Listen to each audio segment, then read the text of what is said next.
Bienvenue sur notre chaîne YouTube, le meilleur de l'actualité africaine et internationale. N'oubliez surtout pas de vous abonner et de cliquer sur la cloche de notification. Allez, on commence. cant ak gërëm ñeel na leen yéen ñi nga xam ne saa su ne yéen a ñuy teewlu ci direct28.com ak Sénégal Média ñu ñëwaat ci beneen numéro temps de parole émission bi nga xam ne moom la ñu jagleel élection gox-goxaat yi ñuy dalal ab candidat bi nga xam ne day yóotu mairie Gueule Tapée Fass Colobane di wuyoo si turu Thierno Ndiaye balaa ñuy xuus nag ci li nga xam ne moom lañ fi war a wax tey ci wàllum programme ak ci li nga xam ne nag moom mooy actualité politique dañ koy bàyyi mu nuyoog ak internet bi ak internet yi nga xam ne ñoom ñoo ñuy teewlu jamono ji Thierno Ndiaye ñu ngi lay nuyu. Fatou maa ngi leen di nuyu. leen fay di nuyu seen public seen auditeurs yëpp. di rafetlu seen invitation. di leen ziar. ñu ziar comme ni ñu koy defee saa su ne actualité oblige dañuy ubbee nag suñuy question ak li nga xam ne moom mooy dañuy gis ne ki nga xam ne moom mooy le candidat Thierno Ndiaye yàgg ci li nga xam ne moom mooy langum politique bi ñu gën la ràññee ci li nga xam ne moom mooy parti bi di APR ñu gis. bi njiitu réew mi di investir mu tegaat fi ki nga xam ne mooy le maire sortant ban yëg-yëg nga am ci li nga xam ne moom la président beddi ci li nga xam ne nag moom mooy élection locale yi. Yëg-yëg bi ñu ci am peut-être nit ñi dañuy yaakaar ni déception la ci koo xam ne yaa représenté woon parti bi ci commune pendant une dizaine d'années. nekkoon tête de liste majoritaire 2014 coalition bi parti bi demee woon. élection ak fekkee ma ci boole ak convergence autour de Modibo Diop mais en ce qui me concerne soulagement la. pourquoi mu nekk soulagement te nga liggéeyal li nga xam ne moom mooy parti bi. waaw parce que xam nga nit ku nekk boo nekkee ci parti. xam yow ban njëriñ nga amal parti bi. nit ñi bu ñu xamul sa place. sa gëdd. événement yu mel nii daf lay permettre. nga affirmer sa légitimité. nga affirmer sa légitimité politique. parce que nag politique légitimité. moo ko lal. nit ki boo nee acteur politique bi il faut nga am base.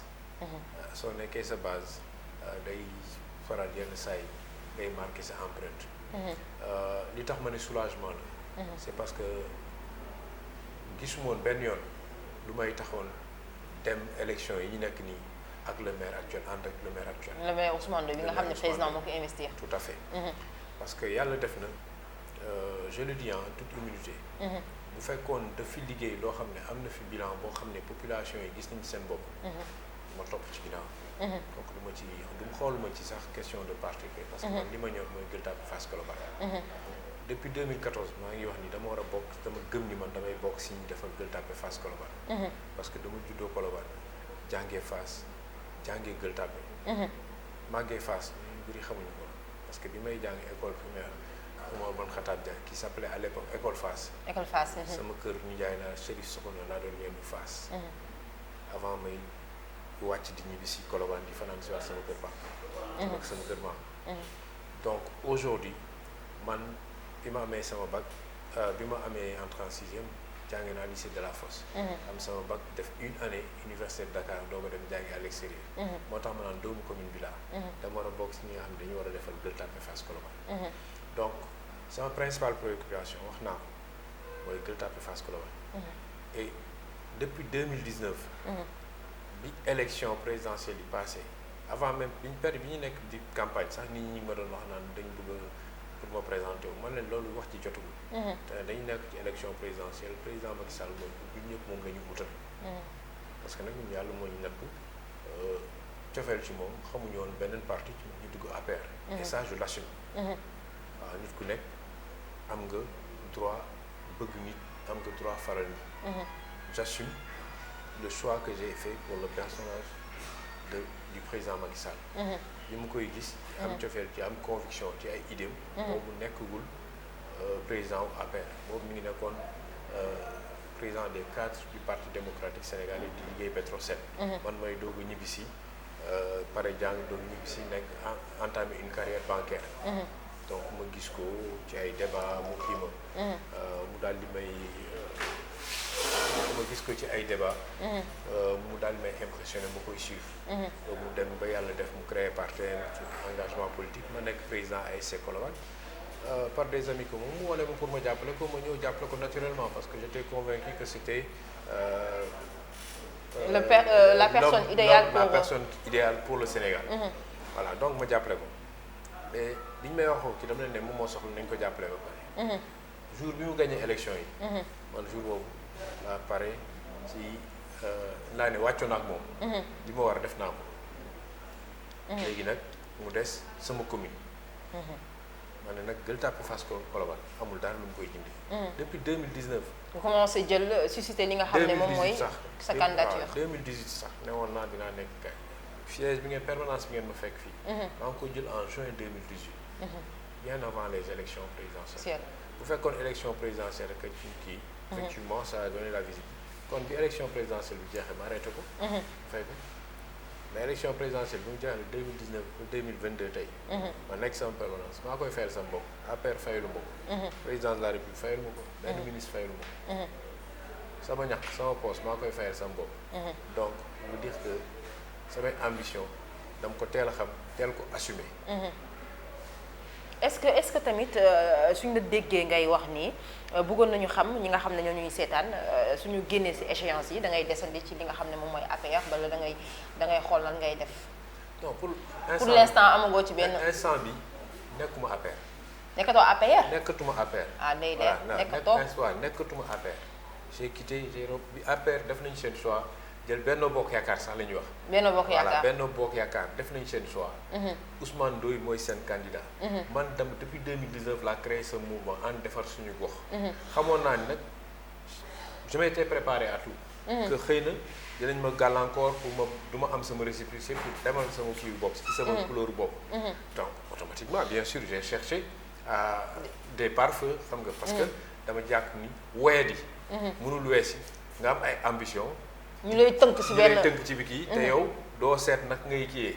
donc xëy na nit ñu bëri ba tey candidats yi nekk ci commune bi effectivement loolu dafa question bi lu may reetaan loolu. nit ñu bëri dañ doon wax ni Thierno du dem élection. amul fit du dem élection Colobane damay romb sax ay boy ndaw ñu naan ma grand takkal sa fit xam nga ñu taxawal xam nga da ngay takk sa fit ñu jàppale la. may ree rek quoi maanaam ba suy wax bu jotee. dinañu wax.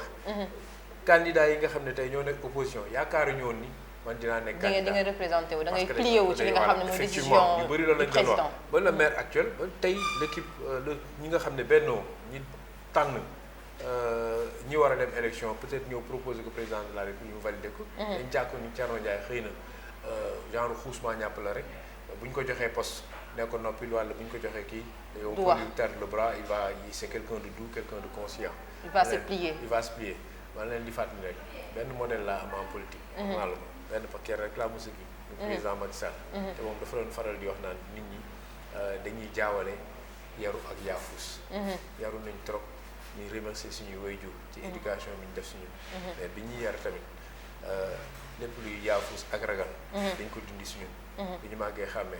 dañuy xeex ñu gis tamit li nga xam ne moom mooy la coalition Yewwi Askan Wi nekk li nga xam ne moom mooy. coalition bu am doole pourquoi vous avez choisi d'être avec Union Citoyenne Buntu Bi au lieu que nga dem wuti beneen appareil politique bi nga xam ne am na doole. waaw xam nga étant donné ñëpp xam nañu élection gox-goxaat liggéey personnel la. waaw il faut être logique aussi. dans ses choix. xam nga nit ki da ngay assumer ses positions.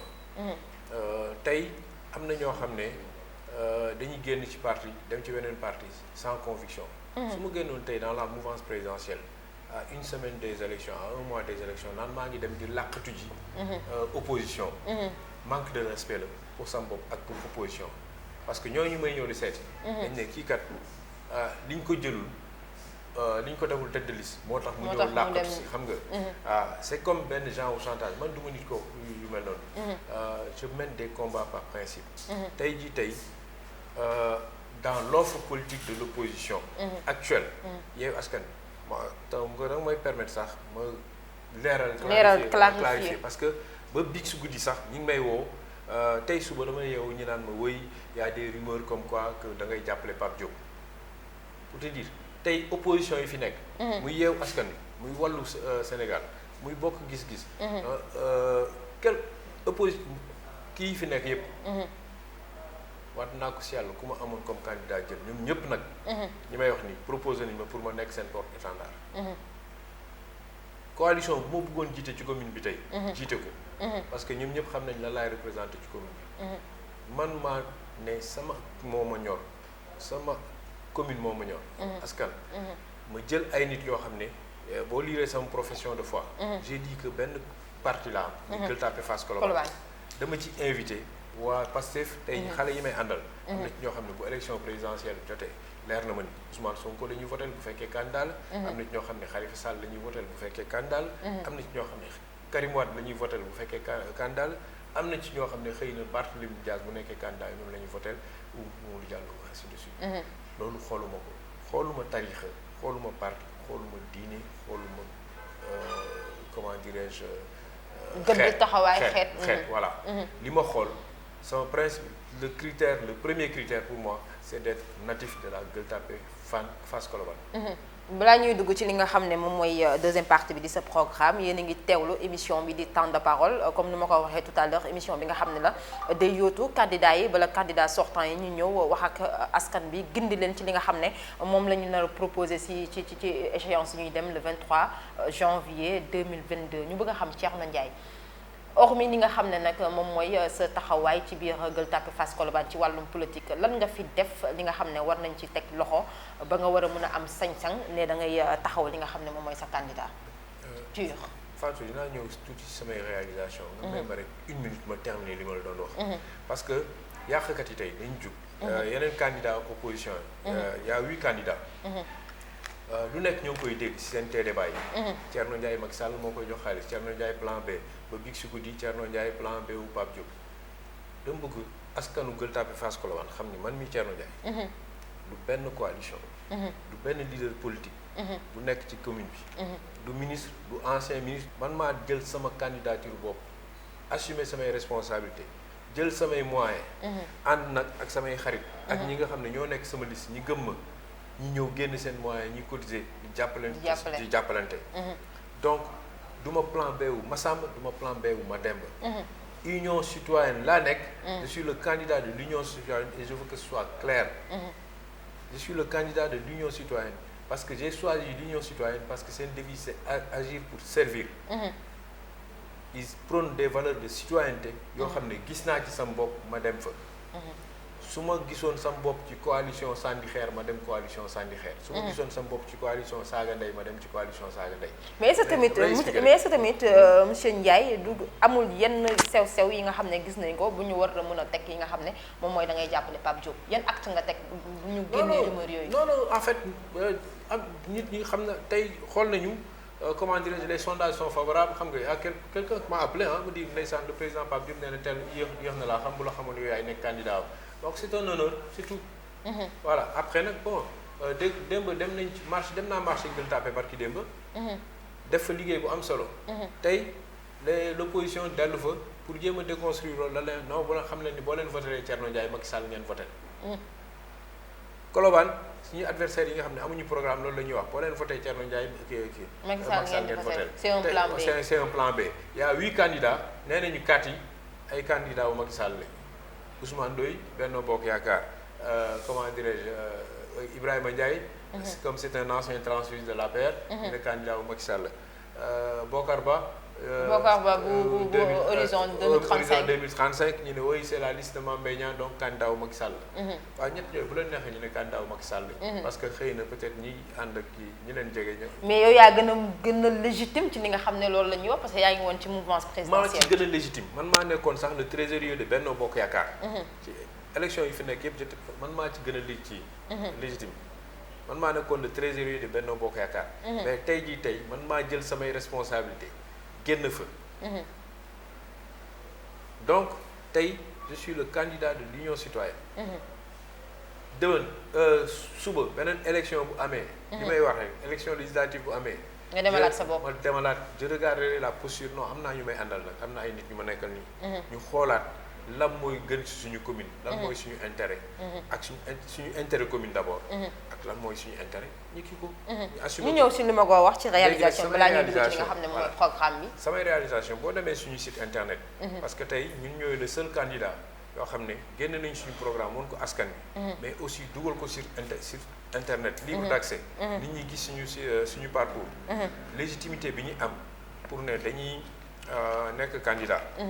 proposition yi ñuy def ci suñu programme. loo xam ne dañ koy jëfee depuis 11 ans. depuis 11 ans ñi nekk ci commune bi nekk acteur politique et bien avant depuis plus de 20 ans on œuvre dans le social. parce que dañuy gëm ni yaa boo juddoo ci koñ màgg fa yaroo fa yàlla wërsëgal la tuuti kii. am commune bi yëpp a participer dans ton éducation man c'est ça ma conviction. dama jàpp ni maa ngi sant bu baax samay waajur. ak samay maam ñi nga xam ne ñoo ma yar. mais dama jàpp ni sama environnement. dañuy def ci sama éducation. parce que tey bi may jàngi école su ma xoolee samay souvenirs d'enfance. leer na ma ni am na sama benn xarit boo xam ne papam mus na maa jëndal ñaar dërëmu crayon lycée. wala mus na maa jëndal crayon donc dama jàpp ni ñooñu dañ def ci man. sama nijaay bi nga xam ne daf ma doon romb ci mbedd mi sax may fubal. dóor ma mbéj ne ma demal jàngi wala demal julli timis jot na. kooku ñooñu ñëpp lañ def sama éducation. donc man li may def ci askan wi je leur rends ce qu'ils m'ont donné. ku ci nekk nag à ta façon de faire. donc man dama jàpp ni mënuma nekk Colobane juddoo Colobane màggee Colobane yaroo Colobane. ànd ak samay morom. gënuma leen ndey gënuma leen bàyyi. gënuñ ma ndey gënuñ ma bàyyi aussi. yàlla wërsëgal ma ak yenn position mooy commencé ma naan damay bew. li ma yàlla may depuis 1997 bi ma commencé liggéey. maa ngi def bien avant ça. parce que man j'ai compris parce que xam naa ne Thierno Ndiaye day bañ a wax ni nga xam ne def nga ko fi ay at. mais social social soo koy def j'ai compris moo tax li mun a wax li palpable ci xale yi non dinaa ci wax. am na loo xam ne mun naa ko wax. li may def ak askan wi loolu du ma ci wax li nga xam ne am na yoo xam ne du ma ko wax. mais li nga xam ne ñëpp teg nañ seen bëgg mu ne fàng. mooy école yi maa ngi taxaw. am école yu bëri fii ci commune bi dote naa leen de salle informatique. 3 dernières années yi école buy tijji. man ak samay équipe ñun ñooy dem raxas école yi bale ko parce que école yi buy tijji. toilettes yi day tilim ñun ñooy ñëw nettoyer école yi peinture école yi désinfecté ko désherber ko. nettoyer toilettes yi peinture tableau yi nekk ci bu ñu am yàlla wërsëgalee fourniture ñi ñëw may bu ñu yàlla may wërsëgalee photocopieuse ñi ñëw jox leen ko. ñoo ngi jàppale école yi nekk suñu askan. ci commune poste de santé wu Colobane daaw bi ñuy defar kii bi ñuy nettoyer école wu Colobane dañ ci profité waale. peinturaat ko doté maternité bi. en climatisation. donc jàkk yi nekk ci kii ci commune bi. morgue yi doon am problème pour climatisation. ñëw am na ci yenn jàkk yoo xam ne may nañ leen ay morgue. may nañ leen ay kii climatisation ci morgue yi jàkk yi ñu ciy tabax ñu ngi ciy dugal suñu loxo. maa ngi président ASC Colobane depuis plus de 10 ans. ku ne ASC équipe nawetaan xam ni comment dire à 80% les charges sont supportées par le président. loolu su ma koy def c'est par conviction. c'est par conviction parce que man su may dem je vais avec passion bi may jël ASC Colobane dama taxaw ñu wax ñu ne ma président coupe la ñu bëgg man leen mënuma leen promettre coupe. parce que yàlla mooy may ndam. mais li mu leen mën a promettre mooy. mettre dans les bonnes conditions yoo xam ne équipe du leen ñëw. et je pense que j'ai réussi mon pari. li may wax waa Gueule Tapée Fass Colobane mooy incha allah ba su ñu dénkee seen commune. du ñu ñëwee commune. du ñu ñëwee beneen commune parce que dañuy ñëw ci li nga xam ne moom mooy dernière partie bi jagleel ko sa programme. ñu gis sa commune Fass Gueule Tapée Colobane nekkul commune bu ndaw mu am ay réalités am ay potentialités yu bëri yu fi nekk. lan ngay wax li nga xam ne moom mooy askanu Fass Gueule Tapée Colobane ci wàllum cadre de vie parce que suñu gisee li nga xam ne moo fi nekk de 1960 à nos jours amul dara lu fi sëppeeku ci li nga xam ne moom mooy wàllum cadre de vie ci wàllum éducation gis nañu suñu newee rek Fass nga dëkk bala Gueule Tapée bala Médina beneen esprit la ñuy teg ñi nga xam ne ñoom ñooy xale yi loolu yëpp ñu bëgg nga ñëw ci wax ñu li nga xam ne c'est réalisable loo xam ne c'est réaliste ba loo xam ne soo ñëwee di ñu ko di nga ko saafara ñi nga xam ne ñoo fi yeewoo. waaw loolu moom dinañ ci sawar parce que suñu programme alhamdulilah du loo xam ne dañ ñu ko bindal wala du loo xam ne dañ ko tricher dañ ko plagier. loo xam ne lu ñu dund la. Gueule Tapée Fass Colobane tey ñun dañu am suñu programme yi def 8 points yoo xam ne vraiment gis nañ mooy tooke commune mooy ni ñu ko waxee dëkkuwaay bi environnement cadre de vie tey ji tey suñu environnement suñu cadre de vie metti na. Yaa xam nga l'occupation anarchique de la voie publique mais y a aussi comment dire la promiscuité. kër yi tuuti na xat nañu xam nga xale yi malheureusement amatuñu fu ñu foowee. teg ci parce que ñi fi nekk équipe municipale bi fi nekk tey ay commerçants lañu ay commerçants li ñu mën a jàpp ñoom business moo leen intéressé. xooluñ defuñu benn jéego ci cadre de vie. amul yow ko wax depuis 1960 amul dara lu changé suñu commune. place man gisuma fi réalisation boo xam ne équipe municipale bi def na ko fi. ci mbirum cadre de vie xanaa temps il est passé il y a peut-être 5-6 mois rond point wu Abass Ndao fii gars yi doon jaayee xaar ñu aménagé ko def ci ay pavé def ci ay fleurs ñëw kii ko ceinture ko à part loolu si dañuy faral di bàkkoo place de l'Obélisque je suis désolé c'est pas la compétence de la commune. Voilà, de la commune c'est le ministère de l'urbanisme qui l'a réaménagé et d'ailleurs problème am na fa parce que ba léegi réception gul mairie bi réceptionné gul ouvrage moo tax tey mënuñ ci profiter pleinement. Il y a un terrain de football qui est là-bas. amul benn équipe commune bu ciy profiter.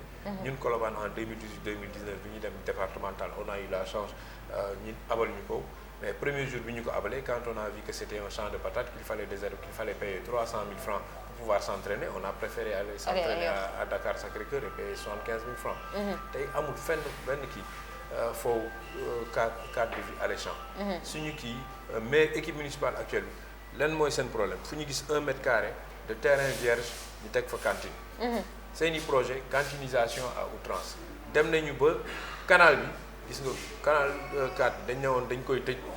pour def ko ay cantines. non loolu c'est un projet de notre candidat mais yow lan nga war a def ci li nga xam ne moom mooy canal bi. canal bi ñun li ñuy wax c'est très simple. canal bi dañ koy defaraat. dañ koy réaménager def ci ay ouvrages d'art maanaam c'est-à-dire dañ koy aménager waat defaraat ko tabaxaat ko. kon yow tamit da nga koy tëj. non du ma ko tëj. doo ko tëj du ma ko tëj. gis nga li am Fann Hock partie Fann Hock.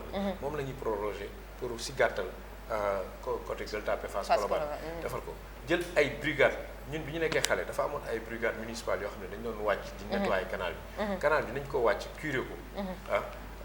def ci comment dirais-je un système d'épuration. ba nga xam ne xet bi. moustique yi yooyu du sonnal population yi fa nekk def fa ouvrage d'art peinture ko def fa ay aménagé ko ba nit ñi mu nekk espace xam nga de détente. les riverains ñi nga xam ne ñoo dëkk à côté. pollution sonore bi sonal leen peut-être que du kër yëpp nga actuellement suñu commune du kër yëpp ñoo am moyen am ay climatisation seen néeg bu tàngaay jotee nit ñi dañ fi mën a wàcc feexu en même temps on mettra une brigade de sécurité. en collaboration avec les ASC et sur la supervision de la police. parce que quand même c'est l'État qui a ce pouvoir régalien. pour que mettre dans des conditions de sécurité les populations yi nga xam ne bëgg nañ fa ñëw toog. waxtaan fa passer fa du temps. on a dans nos projets dans le réaménagement du cadre de vie. la connectivité. de la commune. avec des Wi-Fi pour que jeunes yi mën a toog foofu connecté wu passer du temps. en tout cas on a beaucoup de projets pour réaménager le cadre de vie. aussi ci côté assainissement bien que ce soit une compétence transférée. entretien wu canalisation yi parce que tey nawet su ñëwee. muy Gueule Tapée muy Fass muy Colobane. kër yi day fees dell ak ndox. ndoxu foos yi di ball. donc defaraat kii entretien wu canaux yi. loolu c'est notre compétence dinañ ko defaraat. incha allah dinañ taxaw ci assainissement bi pour que gox-goxaat bi daal di nooyi. marché yi. xat na. xataay boo xam ne c'est incroyable insalubrité bi fa nekk metti na. toilettes publiques yi nekk ci marché yi doyul. ñun loolu yëpp am nañ ci ay projets incha allah bu ñu ñëw ci beneen aspect bu volet bi santé. waaw ñu ñëw ci santé parce que suñu ñu gisee ci commune bi am nga ay postes de santé yi nga xam ne ñoo ngi fii. lan nga ciy defaraat. waaw li ñu ciy defaraat mooy déjà poste de santé yi xool comment on va diversifier l'offre. tey boo xoolee poste de santé bu mel ni Fass rénové waat nañ ko avec le projet Fass émergent. on parle d'un projet de 8 milliards. Malheureusement poste de santé boobu gis nga ba léegi maire actuel. su fekkoon loxoom dugg non su fekkoon egg na. kon xëy na mu réceptionné ko boole ko ci bilan bi. mais tële nañu nañu ba matériel bi ñu leen joxoon sax li tax poste de santé bi fonctionné wul ba léegi. mooy matériel bi fi ñu ab dugaloon. pour ñu ko sàcc nañ ko jaay ko moo tax tey réception mais li ngay wax c'est grave de. c'est très grave. et suñu fekkee maa ko wax. su fekkee li ma amul nañ ma kii citation directe. waaw man ku ma tuumaal dama lay def citation directe.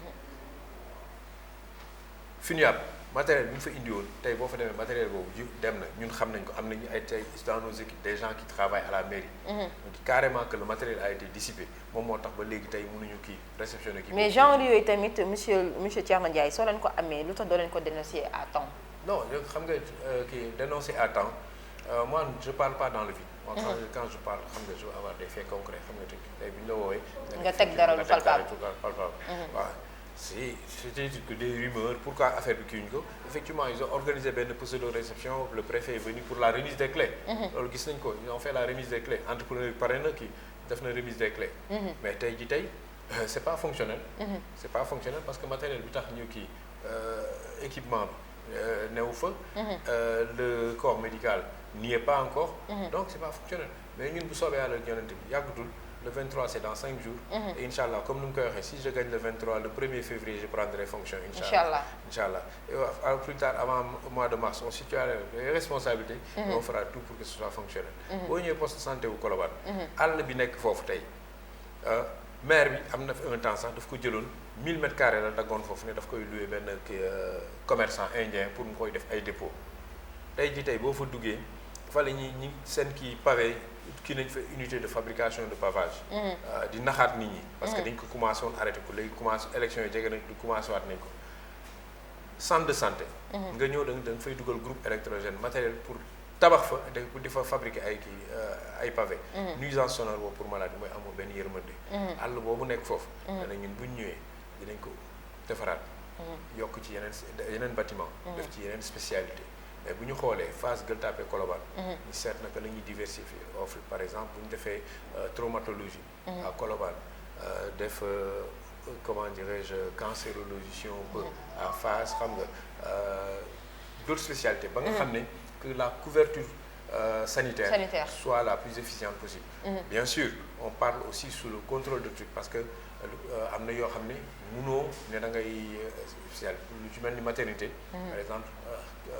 néonatologie boo koy kii moom da nga koy def ci benn centre de santé tu fais une offre complète. parce que mara d'Italie jigéen bu accouché xam nga xale bi ñu war ko kii. mënoo ne da nga koy transporter d'un endroit à un autre. voilà donc on fera tout pour que l'offre soit diversifiée. ñu doté centre de santé yu ci bu ci nekk ambulance fonctionnelle. centre de santé wu Gueule Tapée. mairie bi moo kii day gars yi dañu naan privé c'est pas un privé le terrain et le titre foncier appartient à la commune. dinañ ko delluwaat ci commune ou bien ñu xoolaat le contrat pour que promoteur bi ñu koy jox le privé bi ñu koy jox. mu pratiquer des tarifs abordables. accessible à la population voilà, accessible à la population. et puis. xam naa waxtu yu ñu jagleel jeex na lu ñu naroon wax yëpp ci programme bi du fi xej mais beneen bu am solo boo xam ne bëgg naa ko tamit nga ñëw ci wàllum jeunesse ak l'emploi des jeunes ñu gis li nga xam ne moom mooy jafe-jafe xale yu Fass yi mais dafa am un problème bi nga xam ne dafa posé wu ci li nga xam ne moom mooy mairie yi ñu koy faral di gis est-ce que Thierno Ndiaye su ñëwaatee même mal bi lay reporté maanaam di fay ñi nga xam ne duñu liggéey duñu xëy ci mairie yi ak ban yoon ngay jël pour mun a cadrer ñi nga xam ne mooy xale yi. bu soobee yàlla ak bi suñu ñëwee ñun déjà soo demee suñu programme. soo duggee suñu site internet tu verras le mode de gouvernance bi ñuy la nouvelle gouvernance bi ñuy prôné. non seulement suñu programme suñu projet ce sera sur le site internet de la mairie. notre site internet de la mairie sur lequel il y aura le comment dirais-je notre programme le chronogramme. parce que notre programme suñu programme dañ ko traduire en projet. ñu ne programme 20 projets d'ailleurs ñu ci bëri dañuy plagier tey ba ay ministres dañuy plagier da ngay dégg ñu naan ay plan 1 15 115 hectares. 100 projets kii dans un quinquennat il faut pas se leurrer on peut pas faire 100 projets. 100 projets c'est pas possible. nous on a été réaliste dañ ne le budget de la commune de Gueule Tapée Fass Colobane avoisine les 2 milliards. 2 milliards ñu ne promettre ma 20 milliards. waa Gueule Tapée Fass Colobane na am nag sama yéene egg na plus de 100 milliards. li mu leen wax suñu budget 2 milliards la. tey jii tey sur le budget de 2 milliards. il y a 1 milliard 72 pour le fonctionnement. et dans ce 1 milliard 72 là ñëpp xam nañu salaire yi mairie lu muy kii amul les employés de la mairie kenn fayu leen 50 000 francs par mois. ay 47 250 la 49 700 bu bëri. ça sert à rien donc salaire bu bëree bu fooree ba fort c'est 50 000 francs. 50 000 francs par mois. donc sur un an le salarié te coûte 600 000 nga ne yaa ngi jël 1 milliard. Ce qui veut dire que tu as au moins 1500 salariés. Ce qui est archi faux. tey jii tey emploi fictif yooyu bu ñëwee dinañ ko dinañ ci xeex. tey l'équipe municipale actuelle am na ci ñoo xam ne seeni jabar dañu nekk seen kër di jaay café. di fayeeku ci mairie bi. bu ñëwee bu ñu ñëwee dina dagg. incha allah képp ku laal ñaar dërëmu mairie bi day fekk tu occupes un emploi permanent tu as un contrat avec la mairie xam nga. boo xam ne ça te donne droit à cette rémunération là. te dinañ yokk rémunération bi. Le budget d'investissement bu nekk 360 millions. ñun dinañ ne dinañ ko yóbbu à 1 milliard. 1 milliard yi. dans l'investissement dinañ ko dugal surtout sur la santé. sur la formation des jeunes. Et comment dire le développement de l'entrepreneuriat féminin. J'ai personnellement ñi ngi voté 450 millions de budget de fonctionnement du cabinet du maire. J'ai dit que personnellement moi Thierno Ndiaye j'ai pris l'engagement qu'une fois élu maire de la commune de Gueule Tapée Fass Colobane de renoncer à ces 450 millions de budget de fonctionnement. Le budget de fonctionnement restera à 50 millions. Les 400 millions, les 300 millions iront pour le fonds de promotion et de l'entrepreneuriat féminin pour 200 millions, 100 millions pour les jeunes et 100 millions pour la création de nouveaux emplois. On s'engage à prendre 300 emplois. dañ def gratuité des fournitures pour les jeunes. On mettra centre culturel yi nekk ci commune bi dañ ko transformer en médiathèque. On mettra les aménagements sportifs qu'il faut.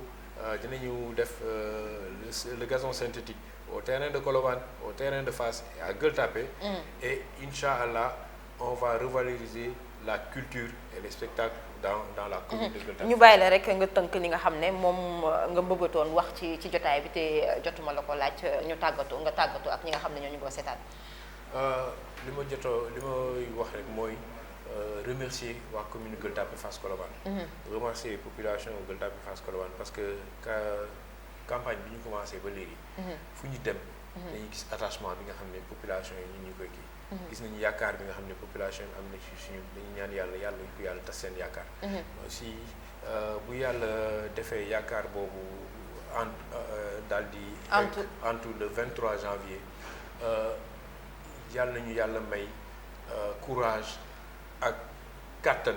bi ñuy eggalee suñu programme parce que bëgg am na mais bëggati am na. li ñuy wax ñun mooy incha allah. xëy na 2022. élection dina am. mais dañu bëgg 2027. mu nekk plébiscite. maanaam kenn du sañee yëkkati loxoom ne dafay kii.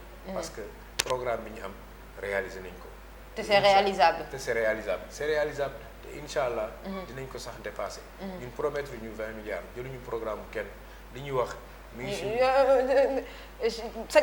sa naataango Cheikh Omar Sy moo ne 20 milliards lay indi te dafa jël programme jàmm. non 20 milliards yi xam nga lan la. C'est le projet Sénégal Gueule Tapée Fass émergent qui est de 19 milliards 8. ñu jël ko arrondir ko à 20 milliards xam nga di jéem a tëbb nii dox ci xel nit ñi kooku moom Ousmane Ndoye loolu moom concédé naa ko.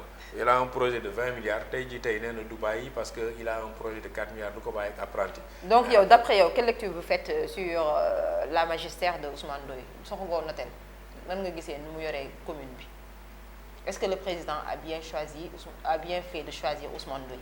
Non loolu dama ko laaj ko kii ak Gueule Tapée Fass Colobane daal xam naa daal Gueule Tapée boo fa demee dañ leen une commune sans maire. Colobane nga ñëw jëlee ñun xamuñu suñu maire. Fass nga ñëw xamuñu suñu maire. ñu jàkkaarloo moom sax xamuñu ko. tàggatoo ñu dem. tàggatoo di ñaanal yàlla waa Sénégal yëpp. élection yi ñu jëm jàmm am si. parce que wax dëgg yàlla. fitna jaru ko ci. bu fekkee ñun ñëpp defar rek moo ñu tax a jóg. door jarul tojante bopp. jarul saagante jarul aussi dénigrement ak colporter de mauvaises nouvelles. ñun dañ jël suñu programme def ko libre accès à tous les candidats ne bu ñu yàlla deful maire sax bu beneen candidat ñëwee. ñu proposé ko seen programme non na ko jël bu ko jëlee appliqué ko sax xam nga pour le bien-être de la commune. alhamdulilah gàcce gaalaama lu ñu war def nañu.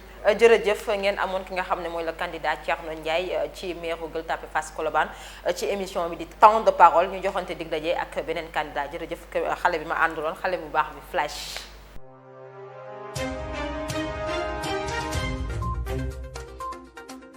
Bienvenue sur notre chaîne YouTube, le meilleur de l'actualité africaine et internationale. N'oubliez surtout pas de vous abonner et de cliquer sur la cloche de notification. Allez, on commence.